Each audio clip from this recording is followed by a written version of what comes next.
विशाल अपने माता पिता का इकलौता बेटा था। वह बहुत ही जिम्मेदार था तथा बुद्धिमान था। वह अपने लक्ष्य के प्रति हमेशा केंद्रित रहता था। विशाल ने अपनी पढ़ाई पूरी कर ली थी। वो किसी शहर में रहकर सरकारी नौकरी की तैयारी कर रहा था।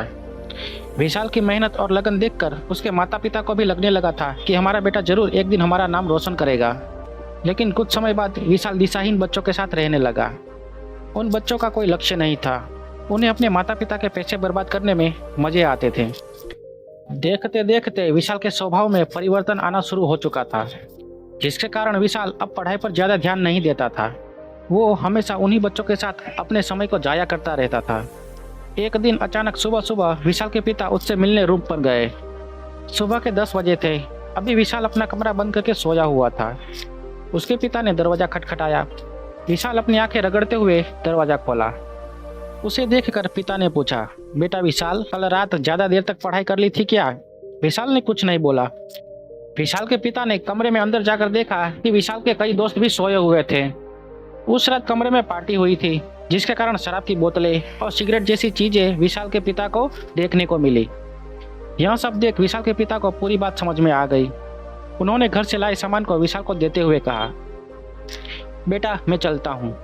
उसके पापा ने कहा, बेटा विशाल, मेरी एक बात याद रखना, अगर इस समय मेहनत कर लिए तो पूरी जिंदगी आराम से कटेगी।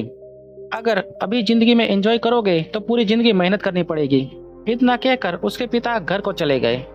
उस दिन विशाल बहुत ही दुखी हुआ। उसी दिन से वह दिशाहीन बच्चों का साथ छोड़ दिया और जी तोड़ मेहनत करने लगा। एक दिन वो रेलवे में लोको पायलट की नौकरी प्राप्त करके घर गया। तो दोस्तों, सफलता का मूल मंत्र, जब तक अपने लक्ष्य को प्राप्त न कर लो, अपने दिशा से भटको मत। राजा कमल सिंह अपने सिंहासन पर विराजमान थे। मंत्री तथा अधिकारीगण उनके इर्द गिर्द अपने अपने आसन पर बैठे हुए थे। रियासत देवगढ़ के बारे में चर्चा हो रही थी। देवघर का सूबेदार नटवर सिंह बुद्धिमान तथा प्रजा की भलाई चाहने वाला आदमी था, लेकिन पिछले कुछ दिनों से उसने राजा कमल सिंह को कर देना बंद कर दिया था। इसी के बारे में दरबार में विचार विमर्श हो रहा था। राजा कमल सिंह ने नटवर सिंह के पास कई बार सूचना भिजवाई, लेकिन नटवर सिंह की तरफ से कोई जवाब नहीं आया। नटवर सिंह के इस व्यवहार से राजा क्रोधित हुए थे। वह नटवर सिंह के इस व्यवहार के लिए मजा चखाना चाहते थे। आखिर काफी देर तक विचार विमर्श करने के बाद यह निश्चय किया गया कि 15 दिन तक और इंतजार किया जाए। इस बीच अगर नटवर सिंह ने कर जमा कर दिया तो ठीक, वरना उसके ऊपर आक्रमण करके उसे बंदी बना लिया जाएगा। उसके स्थान पर किसी और को वहां पर कार्यभार संभालने के लिए कहा जाएगा। इस घटना के कई दिनों के बाद की बात है। दरबार लगा हुआ था, तभी गेट पर नटवर सिंह का दूत आया। चौकीदार ने कहा, महाराज, देवगढ़ से दूत आया है। राजा ने उसे फौरन दरबार में लाने का आदेश दिया। दूत ने राजा को सिर झुकाकर प्रणाम किया और फिर उसने अपने हाथ लाए एक पत्र तथा एक थैली भेंट कर दी। थैली देखकर सब लोगों की आंखों में खुशी से चमक उठी।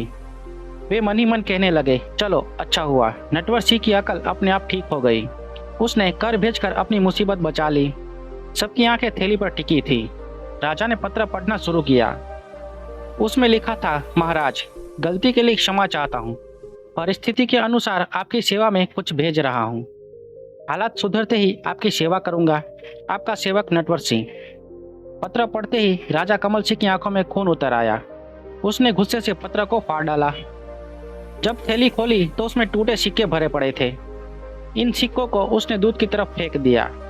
फिर गरजते हुए बोला, नटवर सिंह से कह देना, मैं इस अपमान का बदला जरूर लेकर रहूंगा। दूत बेचारा क्या कहता, वो चुपचाप वहां से चला गया। राजा ने सेनापति को बुलाकर देवगढ़ पर चढ़ाई करने का आदेश सुनाया। वो किसी भी हाल में नटवर सिंह को कुचल देना चाहता था। राजा कमल सिंह को अपने अपमान का बदला लेना था।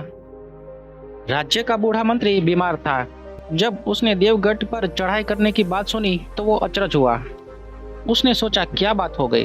राजा को आज तक इतने आवेश में कभी नहीं देखा। राजा किससे युद्ध करने जा रहे हैं? कमल सिंह बहुत नेक इंसान था, इसीलिए उसके राज्य के लोग तथा आसपास के राजा उसका सम्मान करते थे। बूढ़ा मंत्री राजा के पास गया। उसने आश्चर्य से पूछा, महाराज, मैं यह सब क्या सुन रहा हूँ? किसने आपकी शक्ति को चुनौती दी है? राजा ने रोष भरे शब्दों में कहा, मंत्रीवर, यह लड़ाई नटवर सिंह के खिलाफ है। उसने कर भेजने के स्थान पर टूटे सिक्के भेजकर हमारा अपमान किया है। मैं उसे मिट्टी में मिलाकर ही दम लूंगा। बूढ़ा मंत्री बुद्धिमान था। उसे समझते देर नहीं लगी कि मामला क्या है। नटवरसी द्वारा भेजे गए टूटे सिक्कों का रहस्य वह समझ गया था। उसने कहा, महाराज, बिना सोचे समझे कोई कदम उठाना ठीक नहीं है। इससे व्यर्थ का खून खराबा होगा। नटवरसी बहुत अच्छा आदमी है। उसने टूटे सिक्के भेजकर अपनी रियासत की डगमगाते हुए आर्थिक स्थिति की ओर इशारा किया है। इस समय वह इस हालात में नहीं है कि वो आपको कर दे सके, इसीलिए उसने टूटे सिक्के भेजे हैं। सिक्कों से ही कोष की वास्तविकता का पता लगता है। राजा को अभी भी मंत्री की बातों पर विश्वास नहीं हो रहा था। उसने अपनी शंका प्रकट करते हुए कहा, मंत्रीवर, मैं इसकी जांच करूंगा, तब विश्वास होगा। राजा ने देवगढ़ का पता लगाने के लिए विशेष जासूस भेज दिए। कुछ ही दिन बाद जासूसों ने लौटकर खबर दी, महाराज, देवगढ़ की प्रजा बड़े संकट में अपना जीवन व्यतीत कर रहे हैं। चारों तरफ बाढ़ से ग्रसित लोग त्राही त्राही कर रहे हैं। नटवरसी को अपना होश नहीं है। अपने सामर्थ्य के अनुसार वह प्रजा की सहायता करने में जुटा हुआ है। राजा कमल सिंह की सारी गलतफहमी दूर हो गई। इसका सारा श्रेय बूढ़े मंत्री को जाता था। वह मंत्री की सूझबूझ की प्रशंसा किए बिना नहीं रह सका। राजा ने देवगढ़ की स्थिति को ध्यान में रखते हुए उसने खाद्य सामग्री और बहुत सा रुपया सहायता के लिए भिजवा दिया। तो दोस्तों, बिना सोचे समझे गुस्से में आकर लिया गया फैसला खुद को और दूसरों को भी नुकसान पहुंचाता है।